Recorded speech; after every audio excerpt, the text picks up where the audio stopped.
As EB-5 investors navigate their path to the American dream, understanding the reality behind investment timelines is crucial. With USCIS's guidance stirring the pot, what does this mean for your repayment timeline? The USCIS's guidance on the RIA has sparked optimism for quick capital repayment. Some projects are promoting timelines within 2 to 3 years, but with a high interest rate environment, is such a timeline feasible? High interest rates have cooled down the real estate market, slowing construction, purchasing, and refinancing activities. This environment challenges quick repayments of EB-5 investments. Key concepts like NOI, DSCR, and going in and exit cap rates are essential to understanding a project's financial health and its ability to repay investors more quickly. Net operating income, or NOI, is a critical metric that represents the profitability of a real estate investment before financing and tax expenses. It's derived from the property's gross operating income minus operating expenses. NOI is crucial to know for investors and lenders because it provides a basis of the property's efficiency and its ability to cover its financial obligations. The going-in cap rate is a snapshot of a property's yield at the time of purchase or initial operations. It is calculated by dividing the NOI by the total acquisition or development cost.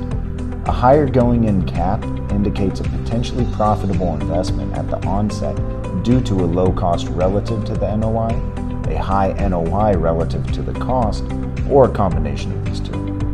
This rate provides investors with an immediate sense of the investment's potential and serves as a basis for profitability on a future exit when compared to an exit cap rate.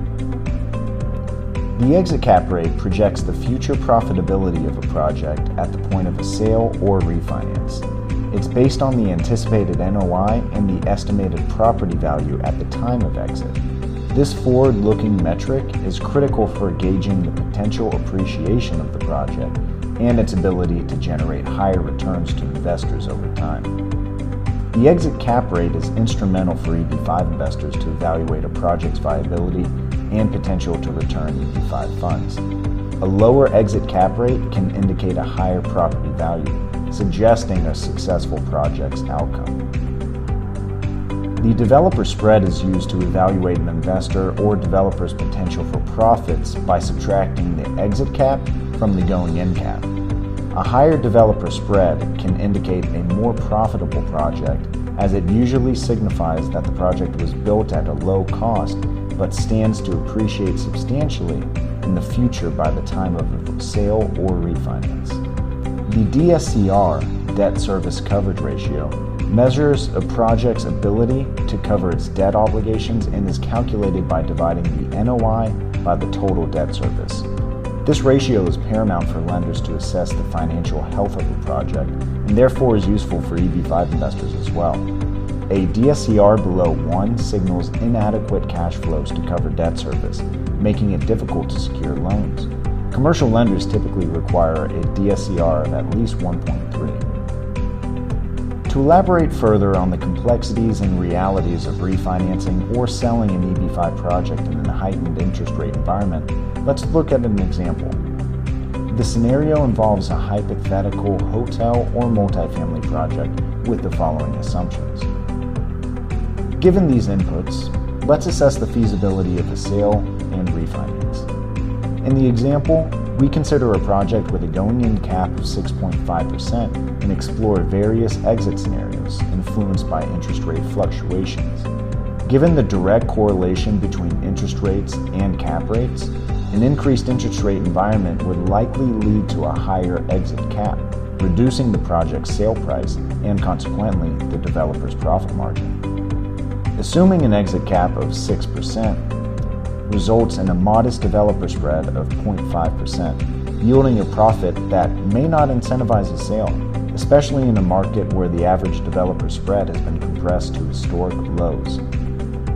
This scenario underscores the challenges faced by developers in high interest rate environments, where even slight increases in exit caps can significantly impact profitability. Rather than taking a haircut on their profits, developer or owner would likely wait until cap rates compress in the future before exercising a sale or refinance. The contrast becomes stark when considering a hypothetical decrease in interest rates leading to a 2% developer spread, assuming a 4.5% exit cap, which dramatically increases the sale price and potential profit, showcasing the impact of interest rate movements on real estate transaction viability. Refinancing an EB-5 project is not straightforward due to several intrinsic and market-driven factors. In the typical capital stack of an EB-5 project, there's usually a senior construction loan from a bank and, subsequently, the EB-5 debt, which is considered junior or subordinate. The repayment priority is such that no senior lender would permit a junior lender to be repaid before the senior debt.